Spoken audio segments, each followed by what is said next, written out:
오늘 함께 나눌 하나님 말씀은 히브리서 12장 1절부터 3절까지의 말씀입니다. 히브리서 12장 1절부터 3절까지의 말씀. 찾으셨으면 저하고 여러분들하고 한 목소리로 같이 읽겠습니다. 히브리서 12장 1절부터 3절까지 시작. 이러므로 우리에게 구름같이 둘러싼 허다한 증인들이 있으니 모든 무거운 것과 얽매이기 쉬운 죄를 벗어버리고 인내로써 우리 앞에 당한 경주를 하며 믿음의 주요 또 온전하게 하시는 이인 예수를 바라보자. 그는 그 앞에 있는 기쁨을 위하여 십자가를 참으사 부끄러움을 개의치 아니하시더니 하나님 보좌 우편에 앉으셨느니라. 너희가 피곤하여 낙심하지 않기 위하여 죄인들이 이같이 자기에게 거역한 일을 참으신 일을 생각하라. 아멘. 하나님 귀한 주일 허락해 주시고 이곳에서 우리 주님을 예배할 수 있도록 해주시니 참 감사합니다. 주님께서 우리의 마음도 아시고 우리의 형편도 아시는 주님이기에 우리가 모든 것 알을 수 있고 구할 수 있으니 참 좋습니다. 감사합니다. 하나님 부족한 종이 말씀을 전할 때도 함께해 주시고 또 우리 모두에게 은혜가 되고 우리 하나님께 온전히 영광 돌려지는 귀한 시간 되도록 역사해 주시옵소서. 감사드리며 예수님의 이름으로 기도합니다. 아멘. 자리에 앉겠습니다. 여러분들 운동 좋아하시죠? 특별히 우리 형제분들은 운동을 참 좋아하시는데 저도 운동을 좋아합니다. 저는 근데 하는 것보다는 사실 보는 것을 더 좋아합니다. 하는 것은 별로 안 좋아하고 앉아서 구경하는 것을 좋아합니다. 목회를 하다 보면 목회는 어떤 운동하고 많이 비슷하다 하는 생각이 드는가 하면 야구하고 비슷하다는 생각이 들어요. 야구 할 때 투수가 있잖아요. 투수가 마운드에 서서 이제 공을 던지죠. 제가 설교하는 것이 어떤 때는 투수가 공을 던지는 그런 느낌으로 제가 설교할 때도 있습니다. 직구를 던질까 아니면 커브볼을 던질까 뭐 이런 생각도 조금 하고요. 그리고 또 야구 투수가 야구하다 보면 위기에 몰릴 때가 있어요. 1루, 2루, 3루에 이제 상대방 선수가 다 들어가 있으면 한 방 잘못 맞으면 이제 점수를 내주잖아요. 목회하다 보면 이제 그런 위기도 가끔 있습니다. 그럴 때 정말 이제 신중하게 잘 넘겨야 하는 것이죠. 또 어떤 때는 타석에 들어선 타자 같은 느낌을 가질 때도 있습니다. 타석에 타자가 딱 들어서면 홈런을 좀 쳐야 되는데 저는 주로 홈런을 못 치는 타자 같고 뭐 한 1루 정도 이렇게 치는 그런 타자 같습니다. 설교를 잘 가지고 홈런도 빵빵 이렇게 터트려 줘야 되는데 제가 여러 가지 부족한 것이 많아서 그냥 1루 겨우 치는 그런 타자가 아닌가 그런 생각이 듭니다. 그래도 1루라도 잘 치면 되는 거예요, 그죠? 1루 해서 내보내고 또 내보내고 하면 또 점수로 나눈 거니까 맨날 홈런만 칠 수는 없는 것이고 홈런 치는 거는 뭐 1년에 한두 번 뭐 그것도 안 되는 것 같아요. 저는 어쨌든 그 목회를 하다 보면 야구하고 참 비슷하다 이런 생각을 많이 하게 됩니다. 근데 우리 성경을 읽어보면 사도 바울도 운동을 참 좋아한 것 같습니다. 근데 사도 바울은 어떤 운동 좋아했는가 하면 달리기를 좋아한 것 같아요. 어떻게 알 수 있는가 하면 성경을 이렇게 읽어보면 특별히 사도 바울이 쓴 그 서신서를 읽어보면 믿음 생활하는 것 또는 사역하는 것을 달리기에 빗대어서 말하는 것이 참 많거든요. 예를 들면 갈라디아서 2장 2절에 보시면 이런 말씀이 있습니다. 내가 다름질하는 것이나 다름질한 것이 헛되지 않게 하려 함이라. 여기 다름질에 대해서 말씀을 하고 있죠. 근데 여기 다름질은 뭐 실제로 그 달리기 경주하는 것이 아니라 믿음 생활을 거기에 빗대어 말하는 것이죠. 자기의 사역을 다름질에 비유하면서 그렇게 말하는 것입니다.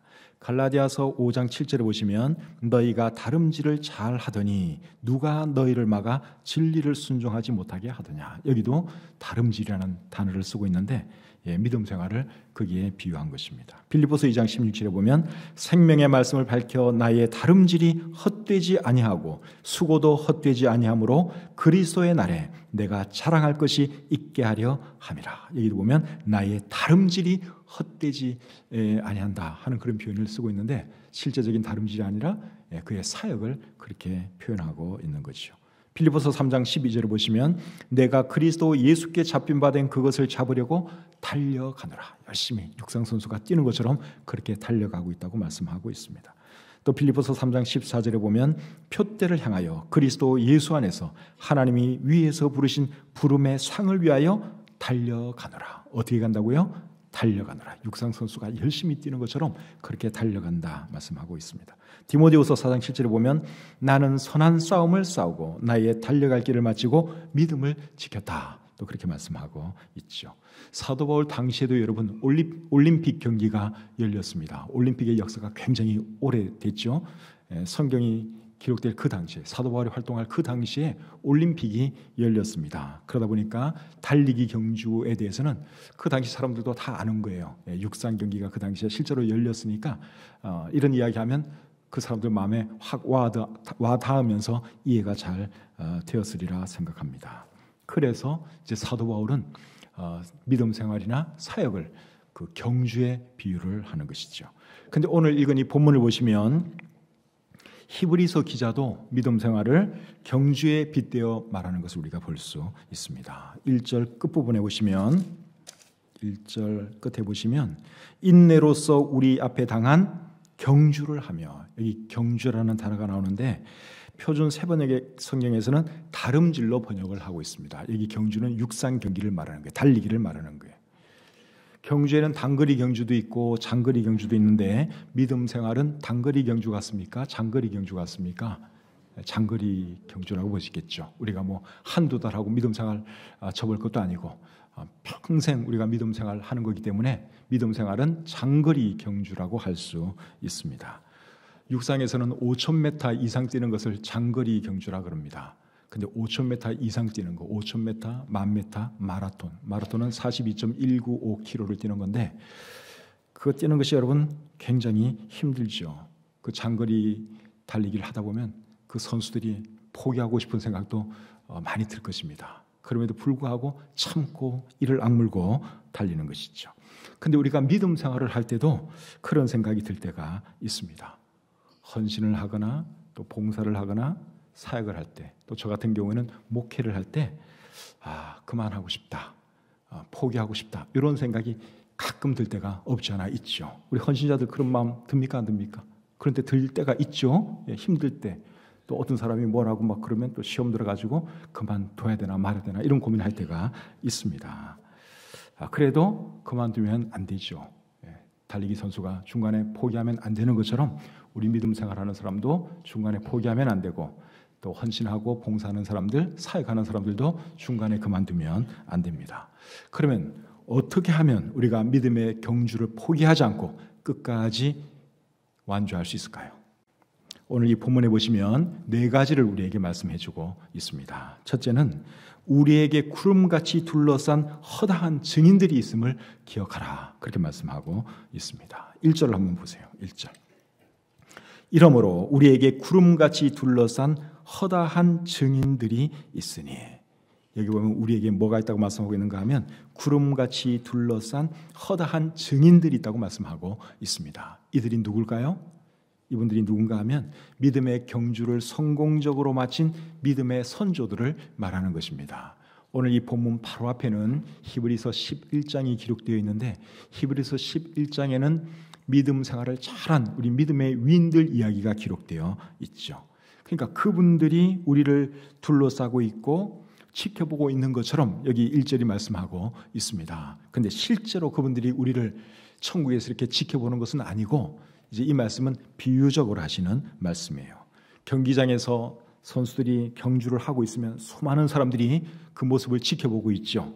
그와 마찬가지로 우리가 믿음의 경주를 할 때는 믿음의 선조들이 우리를 지켜보고 있는 것처럼 생각하면서 열심히 믿음의 경주를 하라. 그러한 의미입니다. 우리 믿음의 선조들은 우리보다 훨씬 더 안 좋은 상황 가운데서 믿음 생활을 했습니다. 히브리서 11장 36절부터 38절 제가 한번 읽어드리겠습니다. 또 어떤 이들은 조롱과 채찍질뿐 아니라 결박과 옥에 갇히는 시련도 받았으며 돌로 치는 것과 톱으로 켜는 것과 시험과 칼로 죽임을 당하고 양과 염소의 가죽을 입고 유리하여 궁핍과 환난과 학대를 받았으니 이런 사람은 세상이 감당하지 못하느니라. 그들이 광야와 산과 동굴과 토굴에 유리하였느니라. 우리 믿음의 선조들이 얼마나 힘들게 신앙생활을 했는지 여기에 잘 기록되어 있습니다. 그럼에도 불구하고 그들이 포기하지 않았죠. 그래서 저와 여러분들도 신앙생활이 힘들게 느껴지면 누구를 생각하면 되는가 하면 믿음의 선조들을 생각하면 됩니다. 그들이 그 악조건 속에서도 핍박과 환난 속에서도 믿음 생활 포기하지 않고 끝까지 믿음의 경주를 완주한 것처럼 저와 여러분도 그렇게 해야 하는 것이죠. 내 삶에 너무너무 고난이 많아요. 너무너무 힘들어요. 그럴 때 믿음의 조상 누구 생각하면 도움이 될까요? 욥을 생각하면 도움이 되겠죠. 우리가 아무리 많은 고난을 당해도 욥과 같은 그런 고난을 당하겠습니까? 그러니까 너무너무 힘들고 괴로우면 욥을 생각하세요. 그렇지. 욥도 그 어려운 가운데서도 믿음의 경주를 완주했지. 나도 참고 견뎌야지. 이렇게 생각하면 되는 거죠. 믿음의 결단을 내릴 필요가 있어요. 그럴 때는 누구 생각하면 될까요? 다니엘과 다니엘의 세 친구 생각하면 우리가 용기를 내서 믿음의 결단 내릴 수 있습니다. 누군가로부터 미움을 받고 있어요. 그럴 때는 누구 생각하면 좋을까요? 요셉. 요셉은 형들로부터 미움받고 또 종으로 팔려가는 그런 수모를 겪은 사람입니다. 그럼에도 불구하고 요셉이 포기하지 않고 끝까지 믿음을 잘 지켰죠. 그래서 우리가 누구로부터 미움당하고 배신당할 때 요셉을 생각하면 큰 도움이 될 수 있습니다. 실패했어요. 믿음 생활을 하다가 내가 실패했어요. 하나님께 죄를 지었어요. 그러면 누구 생각하면 좋을까요? 삼손이라든가 다윗 같은 분 생각하면 또 힘이 나지요. 사실 삼손도 마지막에는 큰 힘을 써서 많은 블레셋 사람들을 죽게 만들었지만 그전에는 그의 삶이 그렇게 썩 아름답지는 못했습니다. 그럼에도 불구하고 그가 마지막 순간에 힘을 내어서 많은 사람들을 참 죽인 것처럼 우리도 비록 넘어지고 쓰러지고 또 하나님께 잘못을 했다 할지라도 또 삼손처럼 그리고 다윗처럼 다시 힘을 내어서 우리가 주의 일을 해야 하는 것이죠. 이 세상이 너무너무 매력적이에요. 그래서 신앙생활 조금 느슨하게 하고 싶고 세상 쪽으로 좀 더 가고 싶은 그런 마음이 들 때는 누구 생각하면 좋을까요? 모세 생각하면 좋을 것 같습니다. 히브리서 11장 24절부터 26절에 보시면 모세에 대해서 이렇게 기록하고 있습니다. 믿음으로 모세는 장성하여 바로의 공주의 아들이라 칭함받기를 거절하고 도리어 하나님의 백성과 함께 고난받기를 잠시 죄악의 낙을 누리는 것보다 더 좋아하고 그리스도를 위하여 받는 수모를 애굽의 모든 보화보다 더 큰 재물로 여겼으니 이는 상 주심을 바라봄이라. 여러분, 모세는 애굽의 모든 보화를 뒤로하고 그리스도와 함께 하나님의 사람들과 함께 고난받는 길을 택했습니다. 세상이 매력적으로 다가옵니까? 세상의 보화가 좋아 보입니까? 그럴 때는 모세를 생각하세요. 기꺼이 내가 그리스도를 위해서 고난받는 삶을 살아야지. 이렇게 우리가 마음을 다잡아야 합니다. 그래서 믿음의 경주에서 승리하려면 우리가 어떻게 해야 되느냐? 구름같이 둘러싼 허다한 증인들이 우리에게 있다고 하는 사실을 기억해야 합니다. 힘든 상황 가운데서도 믿음의 경주를 성공적으로 마친 믿음의 선조들을 우리가 생각하면 우리가 믿음의 경주 더 잘 해낼 줄 믿습니다. 두 번째로 믿음의 경주에서 승리하려면 모든 무거운 것과 얽매이기 쉬운 죄를 벗어버려야 합니다. 본문 1절을 여러분 다시 보겠습니다. 이러므로 우리에게 구름같이 둘러싼 허다한 증인들이 있으니 모든 무거운 것과 얽매이기 쉬운 죄를 벗어버리고, 이번에는 어떤 말 하는가 하면 모든 무거운 것과 얽매이기 쉬운 죄를 벗어버리라, 그렇게 말씀하고 있죠. 여러분, 육상 선수들이 경기에 임할 때 절대로 무거운 것 가지고 안 나갑니다. 옷은 최대한 날렵하게 가볍게 입고 경기에 임하죠. 주머니 속에 있던 핸드폰, 지갑 다 빼놓습니다. 여자들 경우에는 귀걸이, 목걸이 다 끌고 나갑니다. 주렁주렁 타고 나간 사람 제가 이때까지 한 번도 본 적이 없어요. 다 무거운 거 다 내려놓고 최대한 몸을 가볍게 해야지 성적이 더 잘 나오니까 그렇게 하는 것이죠. 그와 마찬가지로 우리도 믿음의 경주를 할 때 무거운 것, 또 우리를 얽어매고 있는 죄 있으면 벗어버려야 합니다. 그것 가지고는 절대로 좋은 성적을 낼 수가 없습니다. 믿음의 경주에서 여러분 방해가 되는 무거운 것들에는 어떤 게 있을까요? 예를 들면 욕심이라든지 게으름이라든지 또 세상적인 즐거움을 추구하려는 마음, 근심, 걱정, 율법이나 전통에 얽매이는 것, 이런 것이 여러분 우리를 무겁게 만드는 거예요. 그래서 그런 거 다 내려놔야 합니다. 그거 가지고는 절대로 믿음의 경주 제대로 할 수가 없습니다.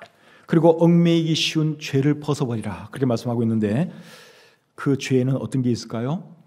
돈을 사랑하는 마음, 쾌락 사랑하는 마음, 또 자기를 사랑하는 것, 누군가를 미워하는 것, 교만한 것, 이런 것이 우리를 얽어매는 죄라고 할 수 있습니다. 디모데후서 3장 2절부터 4절에 보시면 이런 말씀이 있습니다.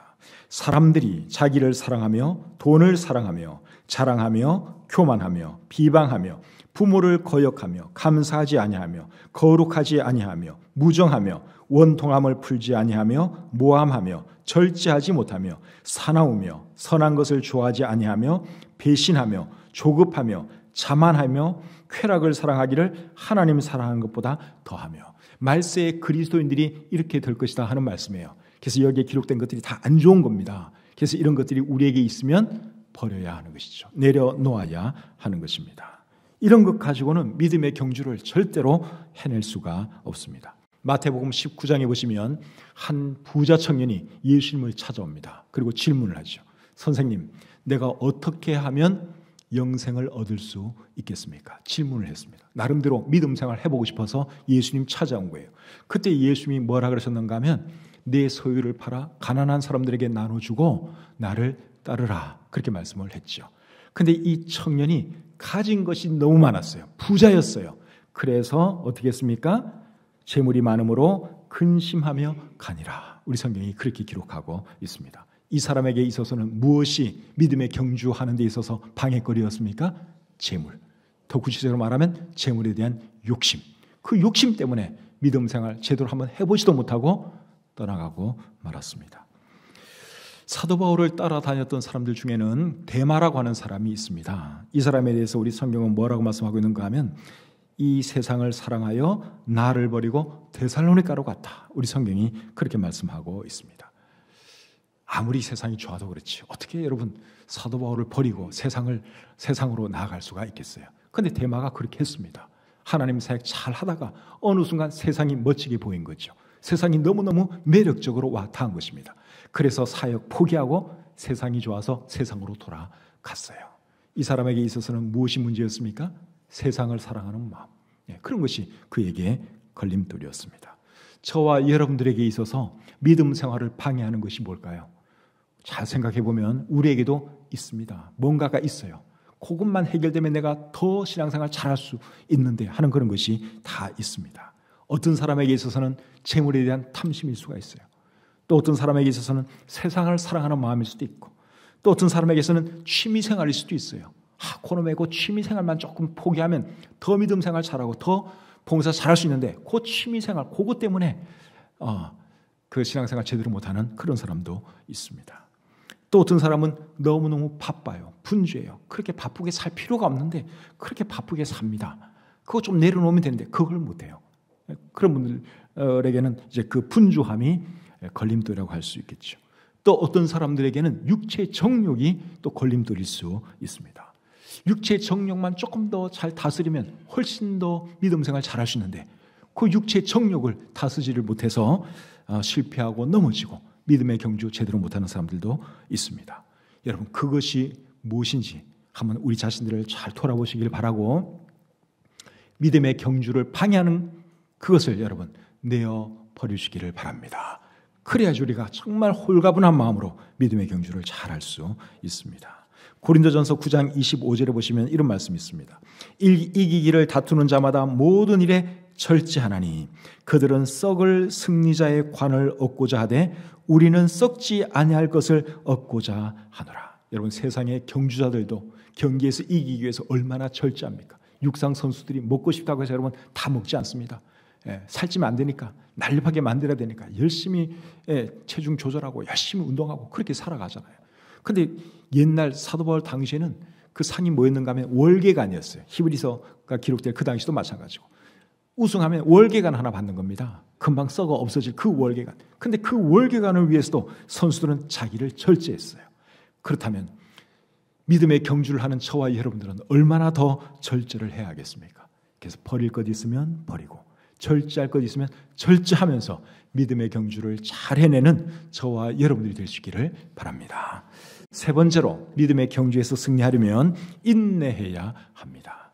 자, 오늘 본문 1절 말씀을 우리 다시 한번 같이 읽어보겠습니다. 1절 시작. 이러므로 우리에게 구름같이 둘러싼 허다한 증인들이 있으니 모든 무거운 것과 얽매이기 쉬운 죄를 벗어버리고 인내로써 우리 앞에 당한 경주를 하며. 여기 보면 인내라는 표현이 눈에 들어오죠. 인내. 믿음의 경주 잘 하려면 인내할 줄 알아야 합니다. 장거리 경주하는 그 선수들 여러분 얼마나 힘들겠습니까? 5,000m 뛰는 거, 10,000m 뛰는 거, 42.195km 마라톤 뛰는 거 얼마나 힘들겠어요. 그 고통이 이루 말할 수가 없죠. 그런데도 그 선수들이 이를 악물고 참고 달립니다. 그 이유가 뭐예요? 완주해야 하니까, 승리해야 하니까 참고 달리는 것이죠. 믿음의 경주를 하는 것도 여러분 쉽지 않습니다. 어렵습니다. 그래서 우리에게 인내가 필요한 것이죠. 디모데후서 3장 12절에 보시면 무릇 그리스도 예수 안에서 경건하게 살고자 하는 자는 박해를 받으리라 그렇게 말씀하고 있습니다. 경건하게 산다는 말이 뭐예요? 믿음 생활 제대로 하는 것을 말하는 거죠. 믿음 생활 제대로 하다 보면 박해가 따른다 그랬어요. 그래서 여러분 박해를 잘 극복하기 위해서는 우리가 인내해야 하는 것이죠. 또 사도행전 14장 22절에 보시면 우리가 하나님의 나라에 들어가려면 많은 환난을 겪어야 할 것이라 그렇게 말씀하고 있습니다. 우리가 주님 나라에 들어갈 때까지 우리 삶에 많은 환난이 있을 거라 그랬어요. 그거 참아야 됩니다. 또 요한복음 15장 20절에 보시면 사람들이 나를 박해하였은즉 너희도 박해할 것이요. 예수님이 그렇게 말씀을 했고 또 요한복음 16장 33절에서는 세상에서는 너희가 환난을 당하나 담대하라. 예수님이 그렇게 말씀하고 있습니다. 그래서 우리 믿는 사람들의 삶 가운데 박해도 있고 환난도 있을 것을 예수님이 말씀을 하셨어요. 그러면 인내하지 않고서는 절대로 이겨낼 수가 없습니다. 마태복음 10장 35절과 36절에는 또 이런 말씀이 있습니다. 내가 온 것은 사람이 그 아버지와 딸이 그 어머니와 며느리가 시어머니와 불화하게 하려 함이니 사람의 원수가 자기 집안 식구리라. 여러분 이게 무슨 말이에요? 예수님을 믿게 되면 가족들 간에도 영적인 전쟁이 일어난다 하는 말이죠. 그러니까 믿지 않는 가족들 전도하는 거 여러분 절대로 쉽지가 않아요. 영적인 전쟁, 그 정말 치열한 전쟁을 거쳐서 겨우 전도할까 말까 그렇습니다. 가족들 전도하는 거 정말 어렵습니다. 그러니까 가족들 전도하기 위해서도 뭐가 필요한 거예요? 인내가 필요한 거죠. 어렵다고 해서 포기할 수는 없잖아요. 그러니까 어려워도 계속 해야죠. 계속 전도해야죠. 그래서 인내가 필요합니다. 그래서 믿음의 경주를 잘하기 위해서는 뭐가 필요하다고요? 인내가 필요하죠. 히브리서 10장 36절 말씀 한번 보겠습니다. 자, 히브리서 10장 36절 같이 한번 읽겠습니다. 시작. 너희에게 인내가 필요함은 너희가 하나님의 뜻을 행한 후에 약속하신 것을 받기 위함이라. 너희에게 뭐가 필요하다고요? 인내. 우리에게 인내가 필요합니다. 아브라함 같은 경우에도 하나님께로부터 약속하신 그 아들 받을 때까지 얼마나 오래 인내했습니까? 25년을 기다렸어요. 25년을 인내한 것입니다. 그렇게 했을 때 하나님께서 때가 되어 이삭을 선물로 주셨죠. 저와 여러분들도 인내함으로 믿음의 경주에서 승리할 수 있기를 바랍니다. 마지막 네 번째입니다. 마지막 네 번째는 믿음의 주요 또 온전하게 하시는 이인 예수를 바라보라. 그 말씀을 하고 있습니다. 본문 2절을 보겠습니다. 믿음의 주요 또 온전하게 하시는 이인 예수를 바라보자. 이 말씀을 잘 보시면 예수님을 어떻게 표현하고 있어요? 믿음의 주요 또 온전하게 하시는 이 그렇게 표현을 하고 있죠. 근데 이 부분을 표준 세번역 성경과 우리말 성경에서는 믿음의 창시자요 완성자라고 번역을 했습니다. 근데 이 번역이 더 정확한 번역이에요. 믿음의 창시자요 완성자. 영어 성경에 보면 The author and perfecter of our faith 이렇게 되어 있습니다. author이라고 할 말은 저자라는 말이죠. 근데 우리 표준 세번역과 우리말에서는 그것을 창시자로 번역을 한 것이죠. 히브리서 2장 10절에 보시면 예수님을 구원의 창시자 그렇게 또 표현한 내용도 있습니다. 우리 기억개정판 성경에 그렇게 나와 있습니다. 히브리서 2장 10절에 구원의 창시자, 그러니까 믿음의 창시자나 구원의 창시자나 이게 결국 같은 말인데 그 의미가 뭘까요? 예수님은 우리 믿음의 시작이 되시는 분이다. 그러한 뜻이죠. 그리고 믿음의 완성자다 하는 이 말의 의미는 예수님은 우리의 믿음을 완성해 주시는 분이다. 예수님은 우리 믿음의 마침이 되는 분이다. 그러한 뜻입니다. 그래서 예수님을 믿음의 창시자요 완성자라고 오늘 이 본문이 그렇게 말씀하고 있는데 이 말씀의 의미는 예수님은 우리 믿음의 시작과 끝이 되시는 분이요 우리 믿음의 전부가 되시는 분이다. 그러한 의미입니다. 그렇기 때문에 믿음 생활을 할 때는 처음부터 끝까지 누구를 바라봐야 되는가 하면 예수님을 바라보아야 합니다. 우리 믿음의 시작도 예수님이고 우리 믿음의 끝도 예수님이에요. 그러니까 믿음 생활할 때는 시종일관 예수님만 바라보아야 합니다. 근데 사람들이 예수님 안 바라보고 가끔 누구 바라보는 줄 아십니까? 누구 바라봐요?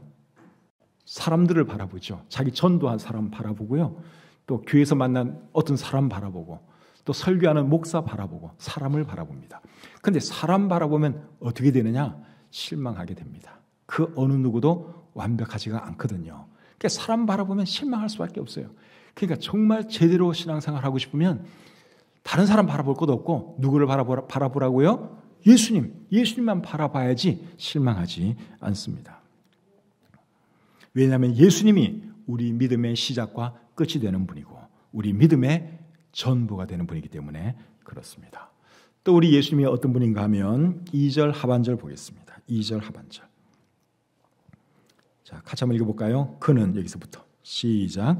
그는 그 앞에 있는 기쁨을 위하여 십자가를 참으사 부끄러움을 개의치 아니하시더니 하나님 보좌 우편에 앉으셨느니라. 자, 이번에는 예수님에 대해서 어떻게 말씀하고 있는가 하면 그의 앞에 있는 기쁨을 위하여 십자가를 참으시고 부끄러움을 개의치 아니하신 분이라고 소개를 하고 있습니다. 그의 앞에 있는 기쁨은 무엇을 말하는가 하면 예수님이 부활하시고 승천하셔서 하나님 우편 보좌에 앉게 되는 것을 말하죠. 그 기쁨을 위하여 예수님은 십자가를 참으셨다고 말씀하고 있습니다. 여러분, 십자가의 고통은 사람이 표현할 수 없는 고통이에요. 정말 어려운, 견디기 힘든 그러한 고통입니다. 한번 상상을 해보세요. 여러분, 살아있는 사람을 십자가 형틀 위에 눕혀놓고 손과 발에 못을 박습니다. 멀쩡히 살아있는 사람 손에 대못을 박아요. 발에도 못을 박습니다. 그 고통 여러분 상상이 가십니까? 정말 끔찍한 일이죠. 그리고 못을 박았으면 그 다음에 어떻게 합니까? 그 십자가를 이렇게 세우죠. 이렇게 세울 때 손이 찢어지고 발이 찢어지죠. 몸무게 때문에 축 처지면서 손이 찢어지고 발이 이제 찢어지는 거예요. 그 고통을 견뎌야 합니다. 그리고 이제 이렇게 매달려 있다 보면 몸이 아래로 처집니다. 그러면 숨 쉬는 게 어려워집니다. 그래서 숨 한번 쉬려면 다리에 힘을 줘가지고 몸을 위로 이렇게 한번 뻗으면서 숨을 겨우 한번 쉬는 거예요. 또 그렇게 다리에 힘을 줘서 몸을 위로 끌어올리다 보면 그 발의 그 고통은 또 얼마나 크겠습니까? 그런 것이 십자가의 고통이에요. 근데 예수님은 그 십자가의 고통을 몇 시간 겪으셨죠? 6시간을 겪으셨어요. 예. 그러니까 이 십자가의 고통은 정말 사람이 감당하기 어려운 그런 끔찍한 고통이라고 할 수 있습니다. 그런데 예수님이 그 고통을 참으셨죠. 그리고 또 이 십자가에 달리는 것은 고통스러운 일일 뿐만 아니라 대단히 수치스러운 일입니다. 십자가에 달릴 때는 옷 자체를 입힌 상태로 십자가에 못 박지 않습니다. 옷 홀랑 벗겨가지고 십자가에 못 박습니다. 그리고 유대인들은 나무에 달린 사람은 저주받은 사람으로 생각을 했습니다. 신명기 21장 22절과 23절에 그런 말씀이 있어요. 십자가에 달린 사람은 저주받은 사람이다 하는 말이 있어요. 그러니까 예수님이 저주받은 사람으로 십자가에 달린 거죠. 그런데도 예수님은 십자가의 고통뿐 아니라 그 수치를 다 참아내셨습니다. 참아내신 이유가 뭐라 그랬죠? 그의 앞에 있는 기쁨을 바라보았기 때문에 그가 참아낼 수가 있었던 것입니다. 그래서 예수님은 결국 어떻게 되셨는가 하면 부활하시고 승천하셔서 하나님의 우편 보좌에 앉으셨죠. 여러분, 믿음의 경주를 하다가 힘이 들면 예수님을 바라보시기를 바랍니다. 예수님도 우리를 위해서 고통도 참고 수치도 참으셨는데 내가 조금 힘들다고 여러분 포기하면 안 되잖아요. 주님의 일 하다가 조금 힘들다고, 조금 괴롭다고, 누가 뭐하라 그런다고 포기하면 안 되는 거예요. 주님을 우리가 바라보아야 하는 것입니다. 로마서 8장 17절에 보시면 이런 말씀이 있습니다. 우리가 그와 함께 영광을 받기 위하여 고난도 함께 받아야 할 것이니라. 여러분, 우리가 이 다음에 천국에 가면 주님과 함께 영광을 누리게 되겠죠. 근데 이 땅에서는 주님과 함께 고난 당해야 합니다. 디모데후서 2장 11절과 12절에는 이렇게 말합니다. 우리가 주와 함께 죽었으면 또한 함께 살 것이요 참으면 또한 함께 왕노릇 할 것이다. 참아야 된다고 말씀하고 있죠. 참아야지 영광도 누리고 왕노릇도 하게 되는 것입니다. 믿음의 경주를 하다 보면 피곤하게 느껴질 때가 있어요. 낙심될 때도 있습니다. 그럴 때 우리가 바라봐야 할 분이 누굽니까? 예수님, 우리 주님을 바라보는 저와 여러분들이 되었으면 좋겠습니다. 본문 3절 또 같이 한번 읽어보겠습니다. 3절 시작. 너희가 피곤하여 낙심하지 않기 위하여 죄인들이 이같이 자기에게 거역한 일을 참으신 일을 생각하라. 조금 전에 말한 것처럼 믿음 생활을 하고 사역을 하고 헌신을 하다 보면 피곤하게 느껴질 때가 있어요. 지칠 때가 있어요. 그만두고 싶을 때가 있습니다. 목회하는 저에게도 그런 순간이 있을까요? 없을까요? 있습니다. 저도 힘들 때 있죠. 적고 싶은 그런 생각도 있고 사임하고 싶은 생각도 있고 자주 그런 생각은 아니지만 진짜 힘들 때는 그런 생각도 합니다. 그런데 참아야죠. 그러니까 여러분도 사역하다가 봉사하다가 힘들고 지치면 여러분 참으셔야 돼요. 우리 주님 생각하면서 참아야 합니다. 우리 주님은 하나님이면서도 죄인들이 거역한 일을 다 참아내셨잖아요. 그럼 우리도 주님을 위해서 조금 힘든 거 얼마든지 참을 수 있죠. 참으면 우리 주님과 함께 영광을 누리게 될 것이다. 우리 성경이 그렇게 말씀하고 있습니다. 로마서 8장 18절에 보면 생각하건대 현재의 고난은 장차 우리에게 나타날 영광과 비교할 수 없도다. 그렇게 말씀을 하고 있고 베드로전서 4장 13절에는 오히려 너희가 그리스도의 고난에 참여하는 것으로 즐거워하라. 이는 그의 영광을 나타내실 때에 너희로 즐거워하고 기뻐하게 하려 함이라. 언젠가는 우리가 주님과 함께 영광을 누릴 때가 있습니다. 그 순간을 생각하면서 힘들어도 참고 낙심돼도 참고 누가 괴롭혀도 참고 참아야 하는 것이죠. 그렇게 할 때 주님이 우리를 통해서 영광 받으시고 우리도 언젠가는 주님과 함께 영광을 누리게 될 것입니다. 믿음 생활은 경주입니다. 경주하는 거하고 똑같습니다. 경주를 시작했으면 완주를 해야죠. 승리해야죠. 어떻게 하면 믿음의 경주에서 승리할 수 있는지 오늘 여러분들이 배우셨어요. 잘 기억하셔서 믿음의 경주에서 승리하시는 여러분들이 다 되시기를 우리 주님의 이름으로 축복합니다. 기도하겠습니다. 하나님, 믿음의 경주를 하다 보면 지칠 때도 있고 피곤할 때도 있습니다. 포기하고 싶을 때도 있습니다. 그래도 그렇게 해서는 안 되는 이유를 우리가 배웠습니다. 오늘 들은 말씀 잘 기억하게 도와주시고 하나님께서 우리에게 달려가라고 하신 그 경주 끝까지 완주하시도록 도와주시옵소서. 승리하시도록 주님 우리를 붙들어 주시고 지켜 주시옵소서. 우리 중에 힘들고 지친 분들이 계십니까? 하나님 다시 힘내어서 일어날 수 있도록 도와주시고 하나님께서 하러 가신 그 사역 끝까지 인내하며 잘 감당할 수 있도록 도와주시옵소서. 감사드리며 예수님의 이름으로 기도드립니다. 아멘.